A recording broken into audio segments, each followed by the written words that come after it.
अच्छी good news है।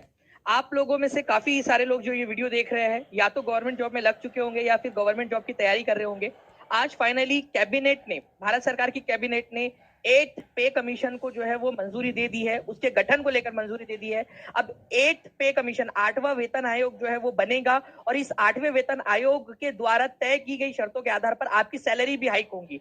Now friends, मैं आपको इसमें पूरा का पूरा बताऊंगा कि कितनी आपकी सैलरी बढ़ेगी। एक मोटिवेशन भी आप लोगों को मिलेगा, जितने भी लोग तैयारी कर रहे हैं उन सभी लोगों को भी, और कितनी सैलरी बढ़ने की संभावना है, किसको कितना मिलेगा।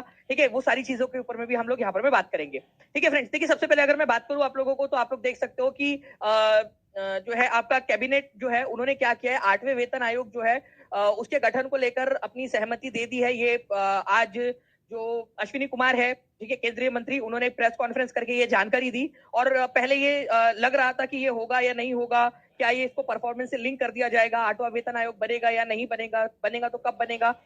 इसके ऊपर में अब पूरा विराम लगते हुए फाइनली 1 करोड़ से भी ज्यादा जो गवर्नमेंट एम्प्लॉई और पेंशनर्स है उनको यहाँ पर में राहत मिलेंगी इस चीज से। अब फ्रेंड्स, इसके अंदर में क्या होने वाला है, देखिए अगर मैं आप लोगों को बात बताऊं तो 8th जो पे कमीशन है ये क्या करेगा, ये रिव्यू करेगा।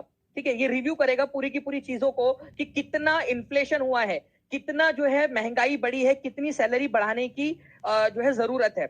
इसको अपनी रिपोर्ट 2026 तक सबमिट कर देनी है। मैं आपको बताऊं फ्रेंड्स, 7th पे कमीशन जो है, 7th पे कमीशन जो है आपका, ये लागू हुआ था 1 जनवरी से। देखो, इसको वैसे इंप्लीमेंट बाद में किया गया था, लेकिन 1 जनवरी 2016 से इसको लागू कर दिया गया था। और जो पैसा, ठीक है, था जो देना चाहिए था एम्प्लॉय को सरकार ने, वो थोड़े थोड़ा करके सरकार ने दे दिया था पैसा।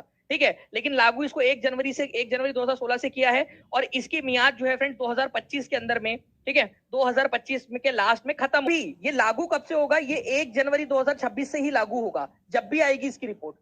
ग्रोथ है हमारी, देश की जीडीपी ग्रोथ जो है वो 7 क्वार्टर लो पे आ गई है। मतलब आप देख सकते हो यहाँ पर में, ये जो पिछले बार, ठीक है, आप लोगों का फाइनेंशियल ईयर का जो क्वार्टर 4 था, फाइनेंशियल ईयर 2023 का, ठीक है, उसमें 6.2 थी। अभी देखिए यहाँ पर में सेकंड फाइनेंशियल ईयर 2025 के क्वार्टर 2 के अंदर में 5.4 का अनुमान लगाया गया है। 5.4 का, ये बहुत कम है, 7 क्वार्टर्स के लो के अंदर में है। मतलब अगर जीडीपी को उठाना है तो एक तरीका यह होता है वो कि आप जनता के पास में पैसा दीजिए। जब जनता पैसा खर्च करेगी तो उससे डिमांड क्रिएट होती है। ठीक है, गुड्स और सर्विसेज, जो सेवाएं हैं और जो सामान है, उसकी डिमांड क्रिएट होती है, उससे जॉब बढ़ती है और ज्यादा, फिर वो लोग आगे में पैसा खर्च करते हैं। इससे जीडीपी और देश की जो तरक्की है वो होने लगती है। सबको जो है वो पैसा उनके हाथ में आता है, वो कहीं ना कहीं खर्च करते हैं फिर। तो पे कमीशन जो है फ्रेंड्स, आप लोगों का एक ऑफिशियल पैनल होता है जो ये डिसाइड करता है कि कितनी सैलरी बढ़नी चाहिए। एक्चुअली क्या होता है ना कि एक होता है फिटमेंट फैक्टर। ठीक है, फिटमेंट फैक्टर, अगर आप लोगों में से किसी ने भी नाम सुना हो इस फैक्टर का, तो उनको पता होगा कि ये कितना इंपॉर्टेंट है पे कमीशन के अंदर में। देखिए, फिटमेंट फैक्टर क्या करता है फ्रेंड्स, फिटमेंट फैक्टर जो है एक मैजिकल नंबर टाइप का होता है कि आपकी सैलरी कितना % से बढ़ेगी। मैं आपको बताना चाहता हूं कि 7th पे कमीशन के अंदर में, 7th पे कमीशन के अंदर में ये जो फिटमेंट फैक्टर था आप लोगों का, ये था 2.57। मतलब आपकी सैलरी जितनी, आपका जो बेसिक सैलरी थी, जो बेसिक थी सैलरी, ठीक है, उसको 2.57 से मल्टीप्लाई किया गया। जो भी नंबर आया वो आपकी बेसिक सैलरी थी, उसी अनुसार इंक्रीज हो जाते हैं।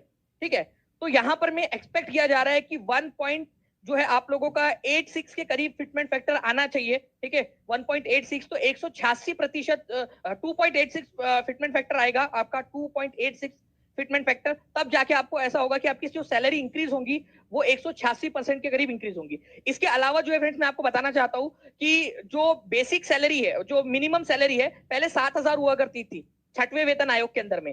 ठीक है, 7वें वेतन आयोग ने उसको बढ़ाकर 18,000 कर दिया डायरेक्टली, कि मिनिमम सैलरी जो है इतनी होनी चाहिए करके गवर्नमेंट एम्प्लॉइज की।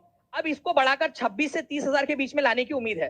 ठीक है, 26 से 30,000 के बीच में, तो ये एक फायदा है। अगर सेशन पसंद आ रहा है तो सेशन को लाइक भी करते रहिए फ्रेंड्स। ठीक है, और एक बार कमेंट में जरूर लिख दीजिएगा कि बिल्कुल पूरा का पूरा जो है मेहनत करेंगे, पूरी जान लगा देंगे। ठीक है, ताकि पहली जनवरी 2026 से जो सैलरी आए उसी के अंदर में आपका भी आपका जो जमा हो रहा है सरकार के पास में वो जमा होता रहे। फिटमेंट फैक्टर जो है फ्रेंड्स आप लोगों का, ठीक है, 2.57 के करीब जो है फ्रेंड्स था, 2.57 था पिछले बार। ठीक है, ये कितना इंक्रीज हो सकता है ये देखने वाली बात है। 3.5 से लेकर 3.8 के बीच में भी कुछ लोग अनुमान लगा रहे इतना हो सकता है, बट मुझे लगता है कि ये करीब करीब जो है ये 2.8 से लेकर 2.9 के बीच में ही रहेगा, सरकार इससे ज्यादा नहीं करेगी। ठीक है, ये जो डिफरेंट न्यूज़पेपर्स है उन्होंने 3.5 से लेकर 3.8 के बीच में दिया है, बट 2.8 से 3.9 के बीच में रहने का मुझे लग रहा है कि अनुमान रहेगा, अदरवाइज सरकार के खर्चे के ऊपर में बहुत ज्यादा आ जाएगा। डियरनेस अलाउंसेस जो है फ्रेंड्स, ये बढ़ने की संभावना है आप लोगों की, कि महंगाई भत्ता जो है, ठीक है, मोस्ट प्रोबेबली जैसे पिछले बार किया गया था उसको 0 कर दिया जाएगा, ठीक है, और जो महंगाई भत्ता था वो आपको सैलरी में जोड़ दिया जाएगा, उसको एक सैलरी में, और फिर से महंगाई भत्ता वापस से बढ़ना स्टार्ट होगा आप लोगों को। सरकारें उसको भी एक्वायर करती जाएंगी, ठीक है, और मोस्ट प्रोबेबली मैक्सिमम जो राज्य सरकारें होती है, ठीक है, विद इन अ ईयर उसको अपने अंदर में इंप्लीमेंट कर लेती है, ठीक है। कुछ लोगों का मानना है कि भाई ये ऐसे नहीं होना चाहिए कि सैलरी अपने आप बढ़ रही है, परफॉर्मेंस बेस्ड होना चाहिए, ठीक है। कुछ लोगों का ऐसा मानना है परफॉर्मेंस या इन्फ्लेशन के आधार पर ही होना चाहिए, कि सैलरी कितनी बढ़े, उस एम्प्लॉय की परफॉर्मेंस कैसी थी उसके आधार पर बढ़ना चाहिए, ना कि ऐसे ही बस बढ़ा दे रहे अपने सभी की एक साथ बढ़ा दे रहे। आप लोगों का क्या मानना है? देखिए, कुछ लोग ऐसे हैं जो आर्ग्यूमेंट देते हैं इस फेवर में कि भाई अगर परफॉर्मेंस बेस्ड रखेंगे तो परफॉर्मेंस जो है वो बढ़ेगी, मोटिवेट करेगा, जो मेहनती लोग हैं उनको मोटिवेट करेगा कि यार हमें और अच्छा करना है, और अच्छा परफॉर्मेंस देना है, ठीक है। अकाउंटेबिलिटी होती है कि भाई यार वो अपने काम के प्रति अकाउंटेबल होते हैं कि अगर हम अच्छा काम करेंगे, बेहतर करेंगे, तभी जाकर हमारी सैलरी बढ़ेगी, अदरवाइज नहीं बढ़ेगी, ठीक है। इसके अलावा जो है रिकॉग्निशन मिलता है मेरिट के आधार पर, कि भाई अगर उन्होंने अच्छा काम किया, अच्छी सैलरी मिली, मतलब उनके काम की भी वैल्यू हुई, पैसा मिला वो एक अलग चीज है, ठीक है, लेकिन उनको काम को भी सराहा गया, ठीक है, ये एक चीज होती है।